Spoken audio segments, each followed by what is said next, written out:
নমস্কাৰ বন্ধুসকল, আজি আকৌ এটা নতুন ভিডিঅ'ৰ মাজলৈ সবকে স্বাগতম। বন্ধুসকল, আজি মই নাম্বাৰ সিস্টেমৰ কনজিকিউটিভ নাম্বাৰছৰ ওপৰত এটা সুন্দৰ ভিডিঅ' উপস্থাপন কৰিবলৈ লৈছোঁ। আজি ভিডিঅ'টো চালে আপোনালোকৰ নাম্বাৰ সিস্টেমৰ অৰ্থাৎ কনজিকিউটিভ নাম্বাৰছৰ এনি প্ৰব্লেমৰ কাৰণে ইজি হৈ যাব, কাৰণ ইয়াত কনজিকিউটিভ নাম্বাৰছৰ যি ধৰণৰ প্ৰশ্ন হয় মই আটাইকেইটা মডেলৰ প্ৰশ্ন ইয়াত উপস্থাপন কৰিবলৈ যত্ন কৰিছোঁ। গতিকে ভিডিঅ'টো চালে গোটেইখিনি ভিডিঅ' যদি আপোনালোকে চাই কনজিকিউটিভ নাম্বাৰছৰ ওপৰত কি ধৰণৰ প্ৰশ্ন আহে আহক আপোনাৰ কাৰণে একেবাৰে পানী হৈ যাব। খালি আপোনালোকে ভিডিঅ'টো স্কিপ নকৰি গোটেই ভিডিঅ'টো চাব।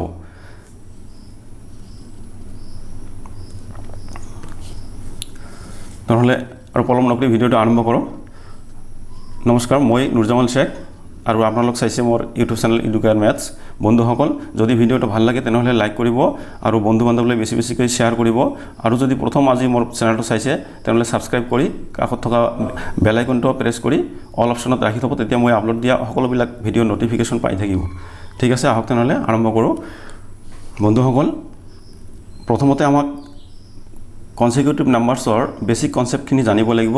তাৰ কাৰণে আমাৰ এই কথাখিনি খুবেই গুৰুত্বপূৰ্ণ, এই কথাখিনি ভালকৈ বুজি মনত ৰাখিব। ক্ৰমিক সংখ্যা কাক কয়, অৰ্থাৎ কোনবিলাক সংখ্যাক আমি কনজিকিউটিভ নাম্বাৰছ বা ক্ৰমিক সংখ্যা বুলি ক'ম।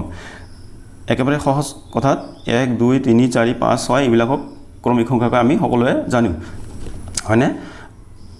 ইয়াৰ উপৰি আৰু কি কি সংখ্যা ক্ৰমিক হ'ব পাৰে, যেনেকৈ 2, 4 কনজিকিউটিভ নাম্বাৰছ এইবিলাকক কোৱা হয় 2, 4, 6, 8, তাৰমানে যুগ্ম সংখ্যাৰ কনজিকিউটিভ এইবিলাক হৈছে যুগ্ম ক্ৰমিক সংখ্যা 2, 4, 6, 8 ইত্যাদি। ঠিক তেনেকৈ অযুগ্ম আছে 1, 3, 5, 7 এইবিলাক হৈছে অযুগ্ম ক্ৰমিক সংখ্যা। তাৰোপৰি 5, 10, 15, 20, 25 এনেকৈ সেইবিলাকক কোৱা হ'ব কি গুণিতক, অৰ্থাৎ 5ৰ গুণিতক। 5ৰ গুণিতকৰো ক্ৰমিক সংখ্যা থাকিব পাৰে। ঠিক তেনেকৈ 11ৰ গুণিতক হ'ল 11, 22, 33 ইত্যাদি। এইবিলাক হৈছে 11ৰ গুণিতক, ক্ৰমিক গুণিতক। এতিয়া প্ৰশ্ন হ'ল আমাৰ পৰীক্ষাত চিৰিয়েল যে এনেকুৱা যে প্ৰশ্ন দিব এইটো কথা নহয়, মাজৰ পৰাও দিব পাৰে, যেনেকৈ 8, 9, 10 এইবিলাককো কোৱা হয় কনজিকিউটিভ নাম্বাৰছ। ঠিক তেনেকৈ 67, 68, 69 পৰীক্ষাত প্ৰশ্নত আমাৰ মাজৰ পৰাও দিব পাৰে, প্ৰথমৰ পৰাও দিব পাৰে। ঠিক আছে, আশা কৰোঁ বেছিক কনচেপ্টখিনি ক্লিয়াৰ হৈছে। এতিয়া আহক আমি তেনেহ'লে প্ৰশ্নৰ মাজলৈ যাওঁ। চাওক, প্ৰথম প্ৰশ্নটো কি আছে,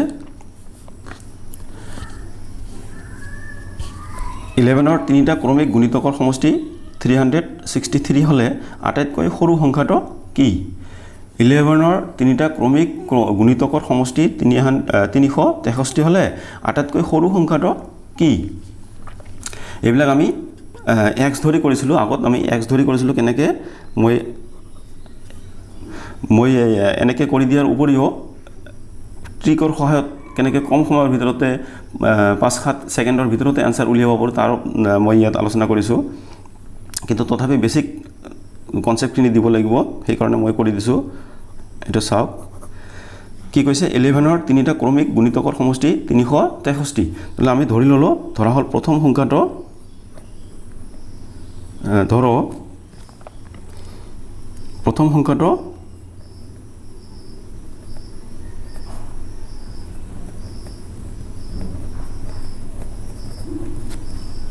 এক্স, প্ৰথম সংখ্যাটো আমি এক্স ধৰিলোঁ। তেনেহ'লে বাকীবোৰ কি হ'ব, তাৰ পিছৰবিলাক কি হ'ব? প্ৰথমটো যদি এক্স হয় আৰু সংখ্যাবিলাক যদি 11ৰ গুণিতক হয়, তাৰমানে কি 11কে বাঢ়ি যাব, নহয়নে? প্ৰথমটো এক্স হ'লে তাৰপিছত দুটা কি হ'ব, বাকী দুটা কি হ'ব, এক্স প্লাছ 11, তাৰপিছতো হ'ব এক্স প্লাছ 22। এইটো নিশ্চয় বুজি পাইছে। প্ৰথম সংখ্যাটো হ'ল এক্স, যিটো নেকি 11ৰ গুণিতক। তেন্তে তাৰপিছতটো কি হ'ব, ইয়াতকৈ 11 বাঢ়িব, অৰ্থাৎ এক্স প্লাছ 11। তাৰপিছতটো কি হ'ব, এক্স প্লাছ 11তকৈ আৰু 11 বাঢ়িব, তেন্তে এক্স প্লাছ 22। ঠিক আছে, এতিয়া আমাক কি কৈছে যে 11ৰ 3টা ক্ৰমিক গুণিতকৰ সমষ্টি 363, অৰ্থাৎ এই তিনিটাৰ সমষ্টি হ'ব 363। এতেকে x plus 11 plus x plus 222 is equal to কিমান দিছে, 363। ঠিক আছে, তেতিয়াহ'লে এইবিলাক যোগ কৰিলে কি পাম আমি, 1 2 3 তিনিটা x অৰ্থাৎ 3x প্লাছ 11 আৰু 22 যোগ কৰিলে পাম আমি 33 ইজ ইকুৱেল টু কি আছে 363 ইয়াৰ পৰা আমি 33 টো যদি পক্ষান্ত কৰি লওঁ সফালে গৈ বিয়োগ হ'ব ইয়াৰ পৰা বিয়োগ কৰি দিলে কি পাম 330 নহয়নে 363 ৰ পৰা 33 বিয়োগ কৰি দিলে পাম 330 এতিয়া x ইকুৱেল টু কি হ'ব ইয়াৰ পিছত এইফালে কৰি দিছোঁ x ইকুৱেল টু কি হ'ব তেনেহ'লে এই 3 টো গৈ 330 হৰণ হ'ব 330 যদি 3 হৰণ কৰি দিওঁ তেনেহ'লে কিমান পাম আমি 110 তাৰমানে সৰু সংখ্যাটো পালোঁ আমি কি 110 তেন্তে আনসাৰ হ'ব আমাৰ বি অপশ্যনটো 110 কিন্তু পৰীক্ষাত যদি আমি এনেকুৱা নিয়মত কৰিবলৈ যাওঁ তেনেহ'লে ইয়াত আমাক কমসে কম 2 মিনিট 4 মিনিট সময় যাব গতিকে আমি কেতিয়াও এইটো নিয়মত আমি কেতিয়াও নকৰিম আমি সদায় শৰ্ট ট্ৰিক ব্যৱহাৰ কৰিম যাতে নেকি আমাৰ 5 পৰা 10 ছেকেণ্ডৰ ভিতৰতে আমাৰ আনসাৰ উলিয়াই আহে তেন্তে কি কৰিম আমি চাওক এতিয়া মই ট্ৰিকত সহায়ত কৰি দিছোঁ কি কৈছে আমাক 11 ৰ প্ৰথম 11 ৰ তিনিটা ক্ৰমিক গুণিতকৰ সমষ্টি হৈছে 363 তেন্তে আমি কি কৰিম কেইটা সংখ্যাৰ সমষ্টি তিনিটা গতিকে আমি সমষ্টিটো আগত লিখি ল'ম এতিয়া ট্ৰিকৰ সহায়ত কেনেকৈ কৰিম চাওক সমষ্টি কিমান আছে 363 কেইটা সংখ্যা মুঠ সংখ্যা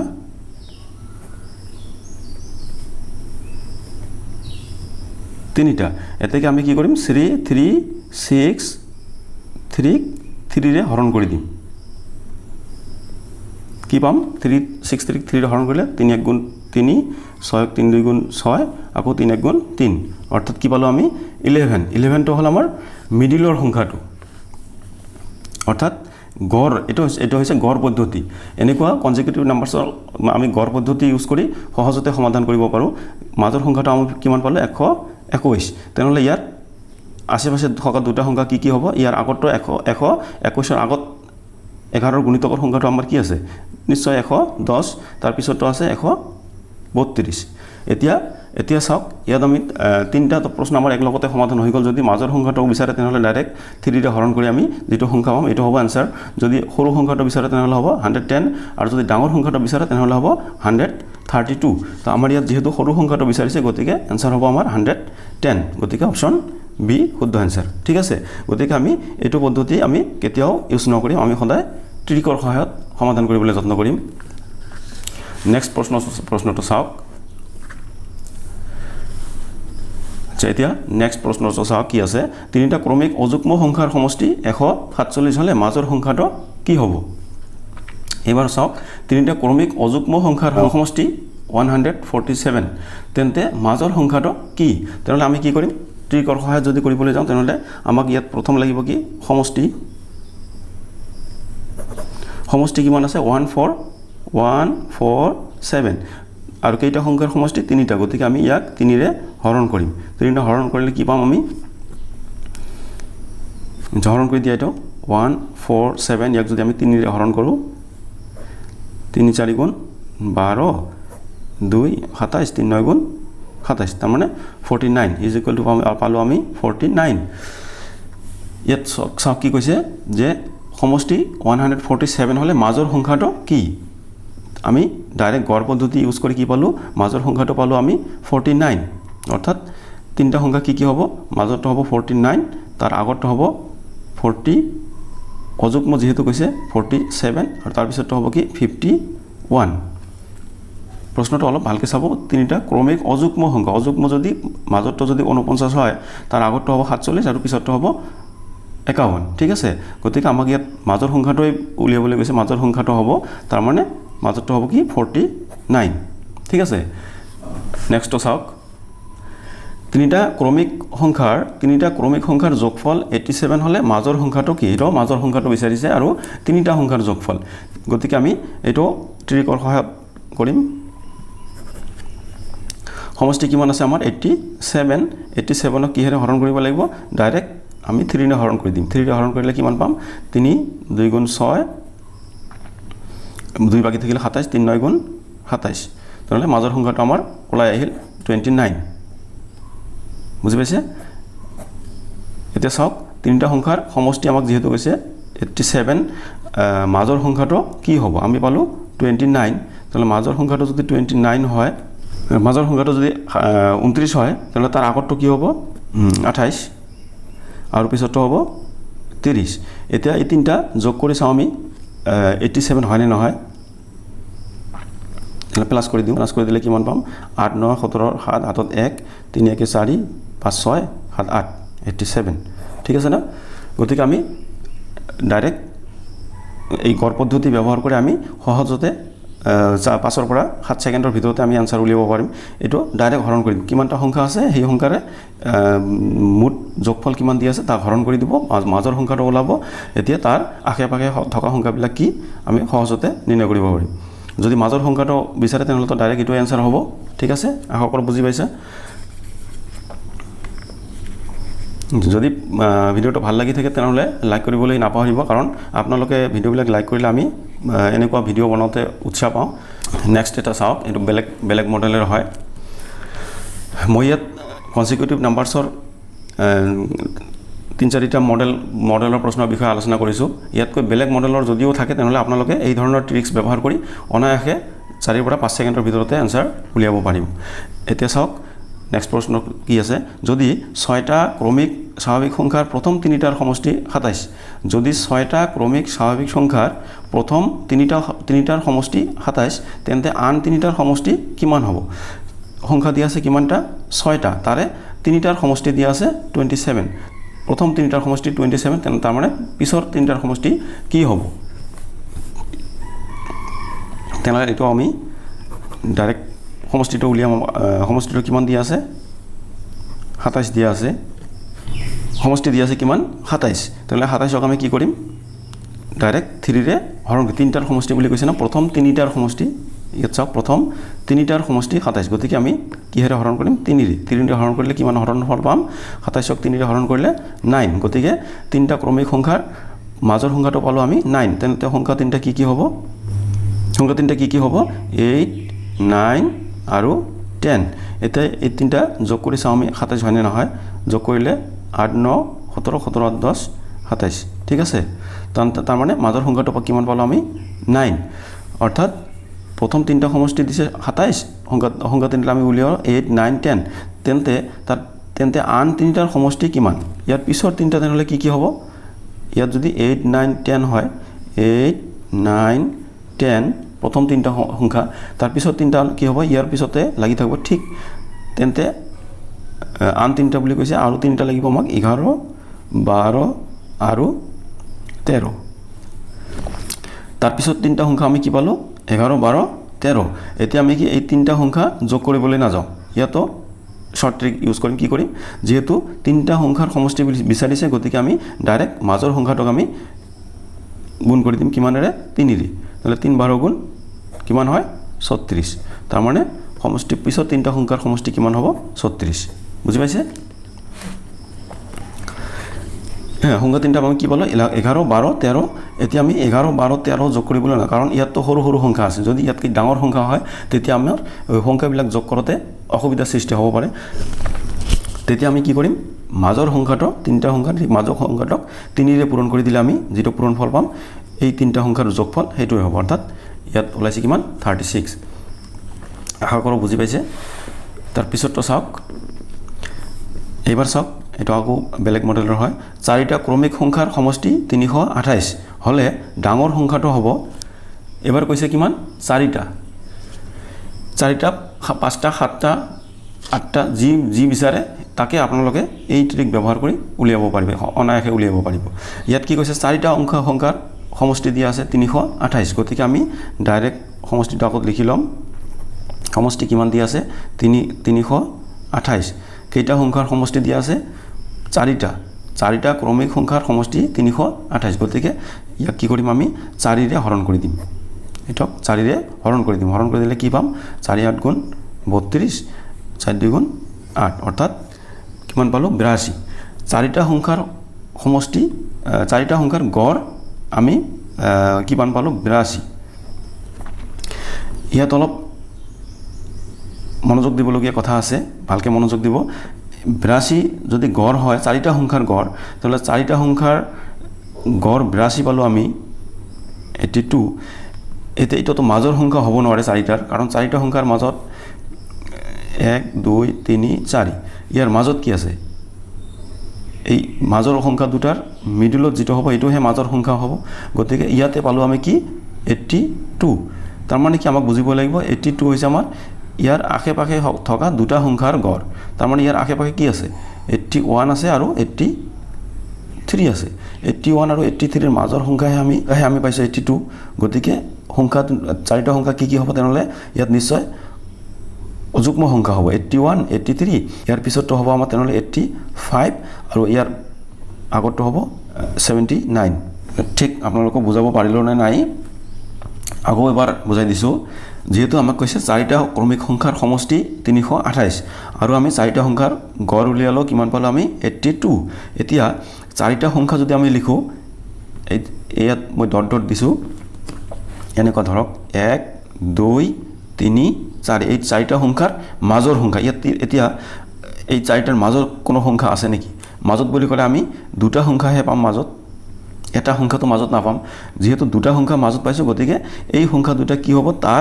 তাৰ আকৌ মাজত যেটো হ'ব সেইটোহে গড় হ'ব। ইয়াৰ মাজত কি হ'ব? এই সংখ্যা দুটাৰ গড় আমি পাইছোঁ 82, অৰ্থাৎ ইয়াৰ আশে-পাশে থকা দুটা সংখ্যাৰ গড় আমাৰ 82। ইয়াৰ আশে-পাশে কি আছে? 82ৰ পিছত আছে 83 আৰু বাওঁফালে আছে 81। তাৰ মানে আমাৰ সংখ্যা দুটা হৈছে 81 আৰু 83। তেন্তে ইয়াত গ্যাপ কিমান হ'ল? 2, অৰ্থাৎ সংখ্যাবিলাক অযুগ্ম সংখ্যা হ'ব। ইয়াৰ পিছতো হ'ব 85 আৰু 81ৰ আগতটো হ'ব 79, অৰ্থাৎ 79 81 83 85, এই 4টা সংখ্যাৰ গড় হৈছে আমাৰ 82। তেন্তে আমাক কৈছে কি ডাঙৰ সংখ্যাটো কি হ'ব?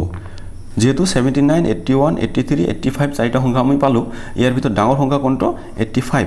গতিকে এনসাৰ হ'ব আমাৰ অপশ্যন এ। আশা কৰোঁ বুজি পাইছে। নেক্সটটো চাওক, দুটা ক্ৰমিক সংখ্যাৰ পূৰণফল 4692 হ'লে সৰু সংখ্যাটো কি? এবাৰ চাওক পূৰণফলৰ কথা লিখা আছে, এবাৰ আকৌ সমষ্টি দিয়া নাই, পূৰণফল দিয়া আছে। দুটা ক্ৰমিক সংখ্যাৰ পূৰণফল আছে 4692, তেন্তে সৰু সংখ্যাটো কি হ'ব?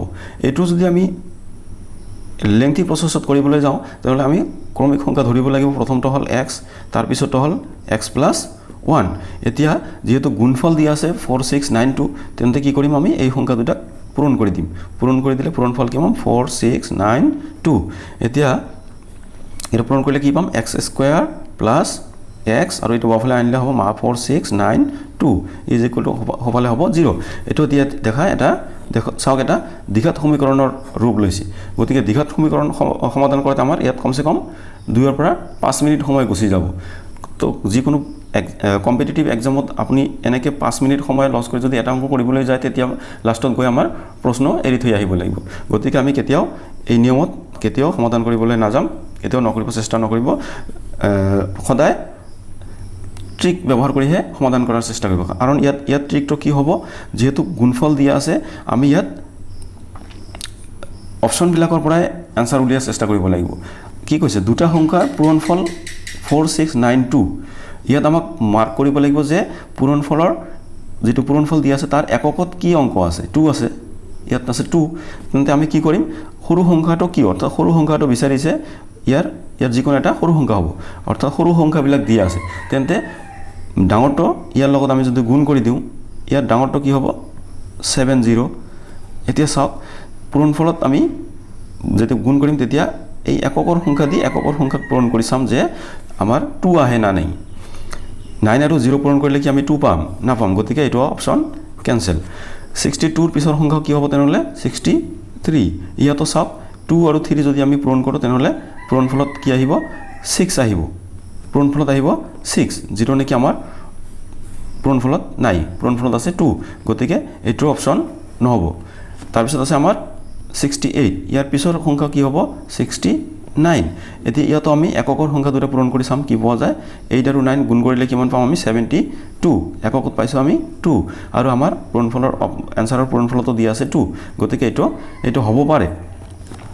এইটো হ'ব পাৰে আমি চাওঁ আৰু আছে নেকি যদি নাই তেনেহ'লে এইটো এনসাৰ হ'ব 60 লাষ্টত দি আছে 67 ইয়াৰ পিছতটো কি হ'ব তেনেহ'লে 68 এতিয়া 7 আৰু 8 গুণ কৰিলে আমি কিমান পাম 56 তাৰে এককত থাকিব 6 গতিকে এইটো অপচনত আমাৰ দিয়া আছে যি আনসাৰটোৰ লগত নিমিলে গতিকে এইটো অপচন হ'ব নোৱাৰে তাৰ মানে আনসাৰ হ'ব কি আমাৰ অপচন সি অৰ্থাৎ আনসাৰ হ'ব 68 কিমান সহজ গতিকে সদায় ট্ৰিক ব্যৱহাৰ কৰাৰ যত্ন কৰিব আপোনালোকে এইটো চাওক কি দিয়া আছে পাঁচটা যুগ্ম ক্ৰমিক সংখ্যাৰ সমষ্টি 200 তেন্তে তাৰ ঠিক পিছৰ পাঁচটা যুগ্ম ক্ৰমিক সংখ্যাৰ সমষ্টি কিমান ইয়াত চাওক পাঁচটা যুগ্ম ক্ৰমিক সংখ্যাৰ সমষ্টি দিয়া আছে 200 তেন্তে তাৰ পিছৰ পাঁচটাৰ সমষ্টি কিমান 250 240 300 নে 260 ইয়াতো চাওক যেহেতু পাঁচটা যুগ্ম ক্ৰমিক সংখ্যাৰ সমষ্টি 200 তাৰ পিছৰ পাঁচটাৰ সমষ্টি নিশ্চয় 200তকৈ বেছিহে হ'ব গতিকে ইয়াত অপচনবিলাক চাওক সব